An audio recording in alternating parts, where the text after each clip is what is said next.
Growing up as the youngest of 4 children in the Martinez family meant learning your place early. While my brothers Kevin, Miguel and Danny were groomed for important work, I was always the one expected to serve others. At family gatherings, I cleared plates while they discussed business strategy. During holiday dinners, I worked in the kitchen while they sat at the adults' table planning the future of Martinez family restaurants. Emma's the practical one, Mom would explain to visitors, using her code word for not brilliant. She'll always have work in the service industry. The family restaurant chain that started with my grandparents' taco truck had grown to 12 locations across Texas, and everyone assumed I'd spend my life taking orders and wiping tables while my brothers handled the real business. What they didn't know was that I'd been quietly building something else entirely. While they saw a community college graduate working double shifts, I'd actually been running a series of increasingly successful online ventures since age 16. My e-commerce platform for artisan crafts had been acquired for $2.3 million when I was 22. My food delivery app patent had been licensed to 3 major companies for $8.7 million. By 25, I controlled a network of investments worth over $40 million. But to my family, I was still just Emma the waitress who didn't understand real business. The breaking point came during our quarterly family meeting in January. Kevin had called everyone to discuss the major expansion he'd been planning for months. 5 new locations that would double our restaurant footprint. The conference room at our flagship location buzzed with excitement as my brothers spread architectural plans across the mahogany table. This expansion represents the future of Martinez family restaurants, Kevin announced, adjusting his expensive tie. He'd positioned himself as the family business heir apparent after getting his MBA from UT Austin. We're talking about $3.2 million in investment, but the projected returns are substantial. Miguel, our supposed financial genius with his accounting degree, nodded enthusiastically. The numbers look solid. We can secure the funding through our existing credit lines and the cash reserves we've built up. Danny, the operations expert, pointed to locations on the map. I've already scouted these sites. Prime real estate in growing neighborhoods. We could have all 5 locations operational within 18 months. I sat quietly in the corner, having learned long ago that my input wasn't welcome at these meetings. Officially, I was there because I held a small percentage of company stock, a token amount given to all family members when the business incorporated. What they didn't realize was that my small percentage had grown significantly over the years through careful acquisitions made through shell companies and trusts. Mom presided over the meeting like a corporate queen, her designer blazer and perfectly styled hair reflecting the success she credited entirely to her sons. This expansion will cement our legacy, she declared. Finally, we'll be competing with the major chains. Kevin pulled up detailed financial projections on his laptop. The initial investment breaks down to $640,000 per location. We've got the real estate locked in, the contractors selected, and the equipment suppliers lined up. All we need is final approval to move forward. What about market research? I asked quietly, genuinely curious about their planning process. The room fell silent. Miguel rolled his eyes. Emma, this isn't really your area of expertise. We've done extensive market analysis, Kevin said dismissively. This is sophisticated business strategy, not order taking. Mom leaned forward with that patient smile she reserved for explaining simple concepts to simple people. Business decisions need real intelligence, Emma. Not waitress-level thinking like yours. She gestured toward my brothers. These are the minds that built our success. Kevin and Miguel laughed openly. Danny smirked while shuffling through more expansion documents. Maybe stick to taking orders, Miguel added. That's what you're good at. The casual cruelty stung, but I developed a thick skin over the years. You're absolutely right, I said, standing up slowly. I don't really understand this level of business complexity. I'll leave you to handle the important stuff. Smart choice, Kevin said without looking up from his financial projections. We'll fill you in on the basics later. I smiled and walked toward the door. I'm sure you'll make the right decisions. You always do. As I left the conference room, I could hear them immediately dive back into expansion planning, their voices animated with excitement about the future they were building without me. Kevin was already calling contractors to finalize timelines. Miguel was calculating cash flow projections. Danny was scheduling site visits for the following week. I drove home to my modest apartment, the one my family thought I could barely afford on my waitress salary. They had no idea that I'd actually bought the entire building 2 years earlier as an investment property. The monthly rent payments from my neighbors more than covered all my living expenses, but maintaining the illusion of financial struggle had become second nature. That evening, I sat in my home office reviewing the quarterly reports from my investment portfolio. My holdings had grown substantially over the past year, including some acquisitions I'd made through my attorney that my family would find very interesting. Among my various investments was a 78% controlling stake in Martinez Family Restaurants, acquired gradually over 5 years through a series of carefully structured transactions. It had started when the family business needed capital for equipment upgrades 3 years earlier. Kevin had approached several investors, but the terms were unfavorable. Through my lawyer, I'd offered financing through a silent partnership structure, allowing the family to maintain operational control while I provided the necessary capital. The arrangement was so discreet that even our family accountant wasn't fully aware of the ownership structure. Over time, as the business needed additional funding for renovations, equipment, and working capital, my investment had grown. Each transaction was documented properly and filed with the state, but the complex ownership structure kept my identity hidden behind corporate entities. To my family, I was still just a minority stockholder with no real voice in business decisions. But tomorrow's expansion plan would require more than their available credit lines and cash reserves. The $3.2 million investment they'd planned would need approval from the majority shareholder, which, unknown to them, was me. The next morning arrived crisp and clear. I was scheduled for an early shift at our main restaurant, serving breakfast to the regular customers who'd watched me grow up. Mrs. Rodriguez ordered her usual coffee and churros, asking about my family with genuine warmth. "Your brothers are doing so well with the business expansion," she said proudly. "Your parents must be so proud of all their successful children." I smiled and refilled her coffee. "They're definitely excited about the future." Around 10:30 I was clearing tables when Kevin burst through the restaurant doors, his face flushed with panic. Miguel followed close behind, clutching his phone like a lifeline. Danny brought up the rear, looking confused and worried. "Emma," Kevin called out sharply. "We need to talk. Now." I set down the coffee pot and walked over calmly. "What's going on?" "Our accountant just called," Miguel said, his voice tight with stress. "Apparently, the expansion can't proceed without approval from some silent partner we've never heard of." Kevin was pacing now, running his hands through his hair. "This makes no sense. We've been planning this expansion for months. We have the funding secured. How can some mystery investor just block our entire plan?" I wiped my hands on my apron, maintaining the calm demeanor that had served me well over the years. "That does sound complicated. What did the accountant say exactly?" "He said the silent partner owns 78% of the company," Danny explained, looking genuinely bewildered. "According to the ownership documents, any major expenditure over $500,000 requires their written approval." Kevin slammed his fist on the nearest table, making the salt and pepper shakers jump. "This is ridiculous. We built this business. We run every aspect of operations. How can some faceless investor have veto power over our decisions?" Miguel was scrolling frantically through his phone, probably trying to reach their lawyer. "The accountant said all the documentation is legitimate. Filed with the state, everything properly recorded. But the ownership structure is so complex that he never realized how much control the silent partner actually has." "What I don't understand," Danny said slowly, "is how we never knew about this. I mean, 78%. That's massive. How does someone accumulate that much ownership without us knowing?" I continued wiping down tables, listening to their increasingly frantic discussion. "Maybe they need more information from your accountant? Sometimes these business structures are complicated." Kevin whirled around to face me, his frustration boiling over. "Emma, this is serious business crisis management. Can you please just focus on your tables and let us handle this?" "Of course," I said quietly. "I'm sure you'll figure it out." But their crisis was just beginning. Over the next hour, their phone calls multiplied.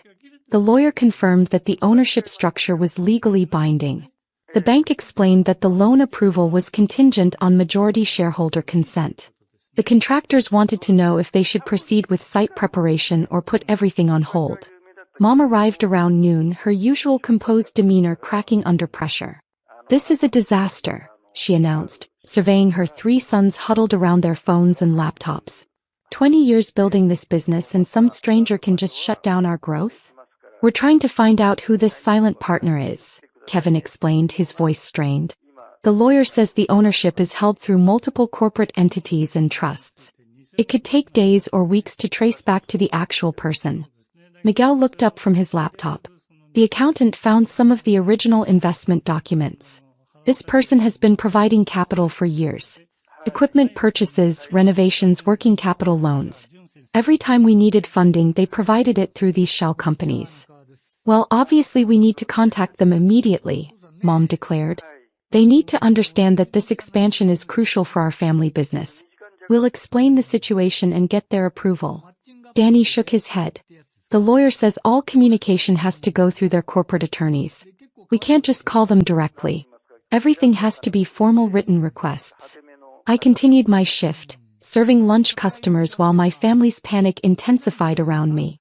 The irony wasn't lost on me. They'd spent the morning dismissing my intelligence, and now they were frantically trying to understand a business structure I'd carefully built over 5 years. Around 2 o'clock, I took my scheduled break and stepped outside to make a phone call. My corporate attorney, Margaret Chin, answered on the second ring. "Emma, I assume you're calling about the Martinez family restaurant situation?" "Yes. I think it's time to reveal the ownership structure. Can you set up a meeting for this afternoon?" "Absolutely. I'll call their lawyer and arrange for a conference at our office at 4 o'clock. Should I prepare the full disclosure documents?" "Everything. Ownership percentages, investment timeline, the complete financial picture. They want to understand who their silent partner is, so let's show them." Margaret's voice carried a hint of amusement. "This should be interesting. I'll have all the documentation ready." I returned to work for the rest of my shift, watching my family's stress levels rise as they fielded more calls from contractors, suppliers, and investors. Their confident expansion plans had crumbled in a matter of hours, replaced by the reality that they weren't actually in control of the business they thought they owned. At 3:30, I changed out of my uniform and into the professional attire I kept in my car for occasions like this. The transformation from waitress to businesswoman was something I'd perfected over the years, part of maintaining the careful balance between my public identity and my private success. Kevin looked surprised when he saw me approaching their table in business attire. "Emma, what are you doing?" "I'm coming to the meeting with your silent partner." Miguel frowned. "This isn't really something you need to be involved in. It's complicated business stuff." "I think I should be there," I said simply. "I might learn something." Mom sighed dramatically. "I suppose it won't hurt to have you observe. Maybe you'll finally understand how real business works." The drive to Margaret's law office was tense. Kevin drove while Miguel called ahead to confirm the meeting details. Danny reviewed their expansion plans one more time, hoping to present a compelling case to the mysterious investor. Mom practiced her speech about family legacy and business vision. Margaret's office occupied the top floor of downtown Austin's most prestigious business tower. The receptionist ushered us into a conference room with floor-to-ceiling windows overlooking the city. The polished mahogany table was surrounded by leather chairs, and the walls displayed Margaret's impressive collection of corporate law awards. "The silent partner should be here shortly," Margaret announced as she arranged documents around the table. "In the meantime, let me review the ownership structure that seems to have surprised you." She spread out a series of charts and legal documents. Martinez Family Restaurants is currently owned 78% by Estrella Holdings, 12% by the Martinez Family Trust, and 10% distributed among individual family members. Kevin studied the documents intently. "So Estrella Holdings is the silent partner that's been providing our funding?" "Correct. Estrella Holdings has invested approximately $12.8 million in the restaurant chain over the past 5 years, in exchange for majority ownership and operational oversight rights." Miguel looked confused. "But we've been running the business independently. No one from Estrella Holdings has ever interfered with our decisions." Margaret smiled. "The ownership structure allows for operational independence as long as major expenditures stay below $500,000. Your expansion plan exceeds that threshold, which triggers the approval requirement." Mom leaned forward, her business instincts kicking in despite her confusion. We need to understand who we're dealing with. Can you tell us about the principal of Estrella Holdings? She'll be here shortly to explain everything herself, Margaret said, checking her watch. In fact, she should be arriving right about now. The conference room door opened and I walked in carrying my briefcase and the coffee I'd picked up from the lobby cafe. Kevin blinked in confusion. Emma, did you get lost looking for the bathroom? I set my briefcase on the table and took the seat across from my family. Actually, I'm exactly where I need to be. Margaret began distributing documents to each family member. Let me introduce you to the principal and sole owner of Estrella Holdings, Emma Martinez. The silence that followed was profound. Miguel stared at the ownership documents in front of him, his mouth slightly open. Danny's expansion plans slipped from his fingers and scattered across the polished table. Mom's practiced composure cracked completely, her confident smile frozen in disbelief. Kevin was the first to find his voice, though it came out as more of a croak. This has to be a mistake. Margaret continued in her professional tone. Ms. Martinez has been the majority owner of Martinez Family Restaurants since 2019, when her cumulative investments exceeded the 50% threshold. Her ownership increased to 78% following the equipment upgrade financing in 2021. I opened my briefcase and removed my own set of documents. I've been providing capital for the business through various investment vehicles for years. Every equipment purchase, every renovation, every time you needed working capital, that funding came from my companies. Miguel was frantically flipping through the legal documents. But you work as a waitress. You can barely afford rent. How could you possibly have $12.8 million to invest in anything? The waitressing is just part-time work, I explained calmly. I've been running several successful businesses for years. My investment portfolio generates more than enough income to support these ventures. Danny looked like he was trying to solve an impossible math problem. But you live in that tiny apartment. You drive a 10-year-old Honda. You work double shifts to make ends meet. The apartment building actually belongs to one of my real estate companies. The car is reliable and economical. And I work at the restaurant because I enjoy it, not because I need the money. Mom finally found her voice, though it was barely above a whisper. Emma, are you telling us that you own our business? I met her gaze steadily. I'm the majority shareholder, yes. Though you've all been doing an excellent job with day-to-day operations. The business has grown significantly under your management. Kevin was shaking his head repeatedly, as if he could make this reality disappear through sheer denial. This doesn't make sense. Yesterday you were asking basic questions about our expansion plans. You said you didn't understand business complexity. I was curious about your market research and financial projections, I clarified. The expansion plan itself is interesting, but there were some aspects I wanted to understand better before approving such a significant investment. Margaret interjected smoothly. Ms. Martinez requested this meeting because your expansion plan requires majority shareholder approval. She wants to review the proposal directly with the management team. The next hour was surreal. My brothers, who had spent the morning mocking my intelligence, now found themselves presenting their business plan to me for approval. The expansion that they'd assumed was a foregone conclusion suddenly required them to justify every detail to the family member they'd consistently dismissed. Kevin's presentation was thorough but nervous.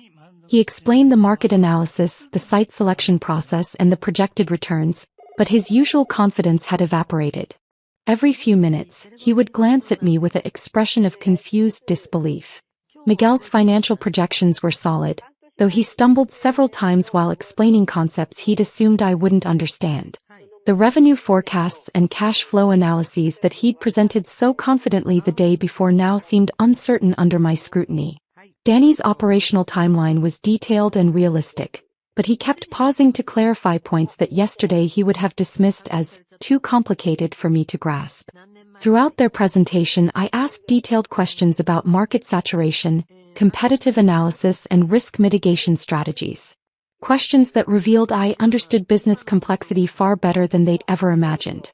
When they finished, I reviewed their documents carefully. The expansion plan was actually quite good, aggressive but achievable with solid financial backing and realistic timelines. My family might have underestimated my intelligence, but they hadn't overestimated their own business abilities. This is a strong proposal, I said finally. The market analysis is thorough, the financial projections are conservative but optimistic, and the operational plan is realistic. I'm prepared to approve the expansion funding. Relief flooded their faces, but it was mixed with continued bewilderment.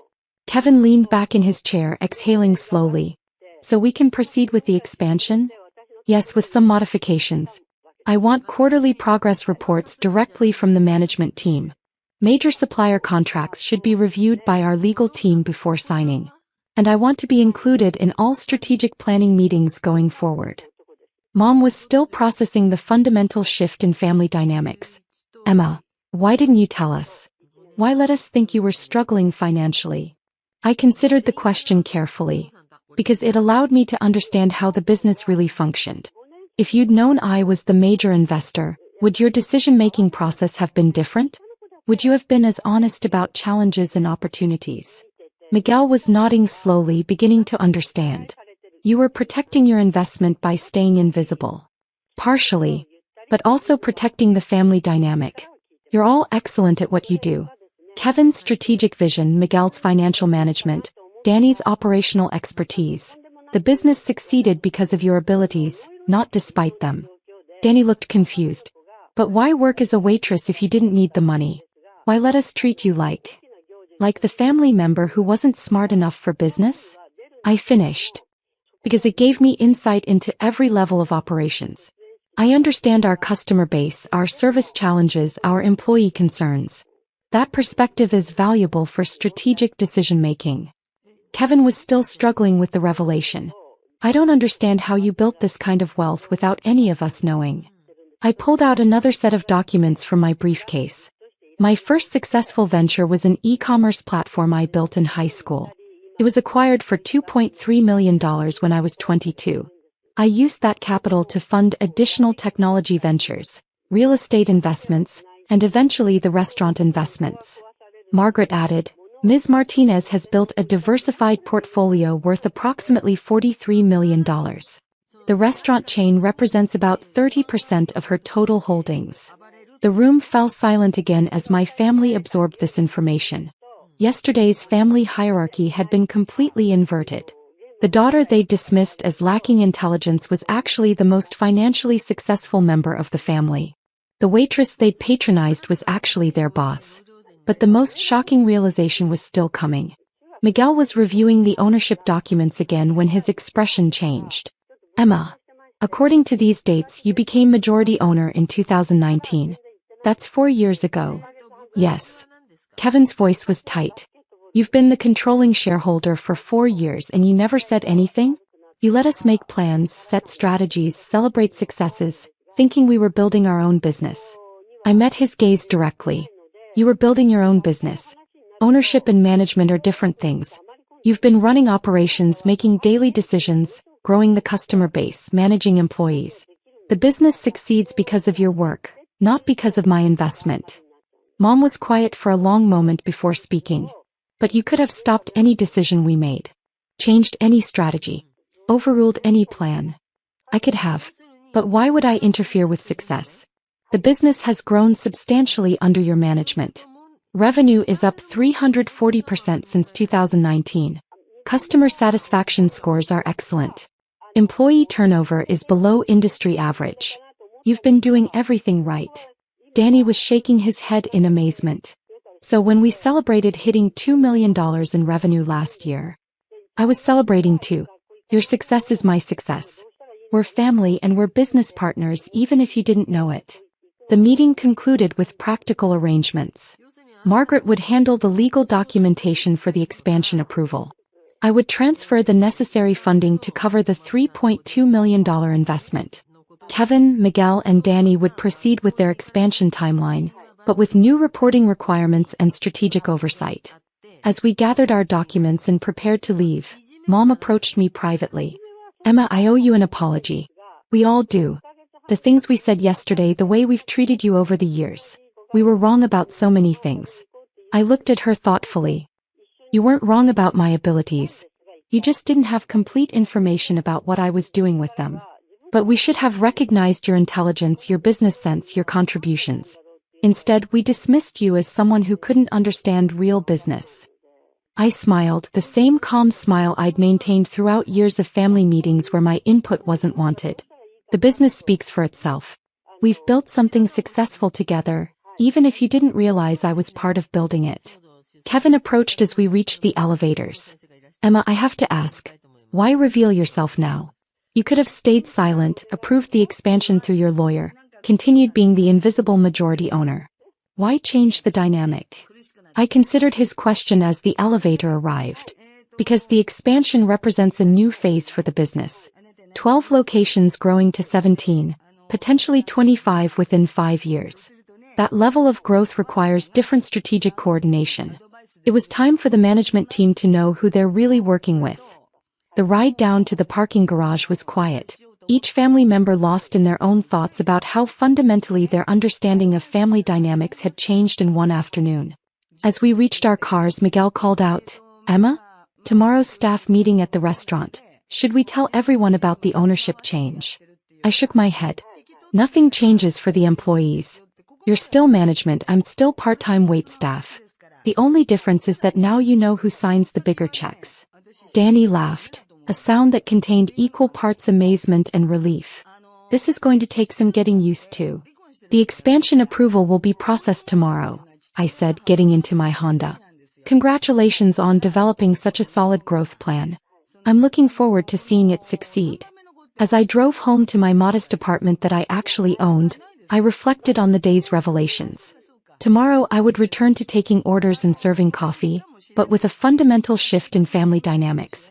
My brothers would still run daily operations, but they would never again dismiss my intelligence or business acumen. Mom would still preside over family meetings, but she would never again assume that success belonged exclusively to her sons. The expansion would proceed as planned, funded by investments they now knew came from their sister. The family business would continue growing, but with new understanding about who had been providing the capital for that growth all along. And I would continue doing what I'd always done, building success quietly, strategically, and with the patience that comes from knowing that competence speaks louder than credentials, results matter more than recognition, and sometimes the most powerful position is the one no one sees coming. The next morning, I put on my waitress uniform and returned to work, serving coffee to customers who still saw me as the same Emma who had grown up taking orders. But now, when my family held their business meetings in the back room, they would never again assume that I didn't understand what real business looked like. As I had built it.